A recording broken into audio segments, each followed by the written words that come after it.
ఎటువంటి వయసు అది 20s అనేది. తుఫానును కూడా కళ్ళల్లో కళ్ళు పెట్టి చూసేంత పొగురు ఉండాల్సిన వయసు. నిజమా? 20లు 21లు ఎర్లీ 30స్లో 1 minute don't need to clap. నేను మీకు చెప్తున్నాను, ఎనర్జీ గురించి మాట్లాడుతున్నాను. మన ఒంట్లో ప్రవహించేది రక్తం కాదు, అగ్గి. ఫైర్ ఫ్లో అవుతా ఉంటుంది, ఫైర్ బాల్స్ లాగా ఉంటాం మనము. ఎనర్జీ ఫుల్ బాడీ మొత్తం ఎనర్జీ ఉంటుంది.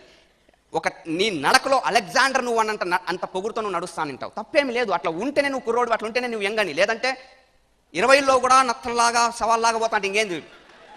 యూ బిహేవ్ గుర్రం లేకున్నా నువ్వు అలెగ్జాండర్ నువ్వు ఫీల్ అవుతా అంటావు. You think in your 20s when you're young, నువ్వేమనుకుంటావు? ఏదైనా చేసేస్తాను. అది నిజం. That is truth. You can do anything on this earth, you can do anything under the sky. అదంతా ఫ్యాక్ట్స్. బట్ ఓన్లీ ప్రాబ్లం ఏమంటే, ఇంత ఎనర్జీని మనం పెట్టుకొని in our 20s it needs to be channelise. Energy channelise కావాలి. ఇప్పుడు చూడండి, rain వాటర్లో సునామీలో రెండిట్లో ఉండేది ఒకే ఎనర్జీ, రెండిట్లో ఉండేది ఒకే కాంపోనెంట్ వాటర్.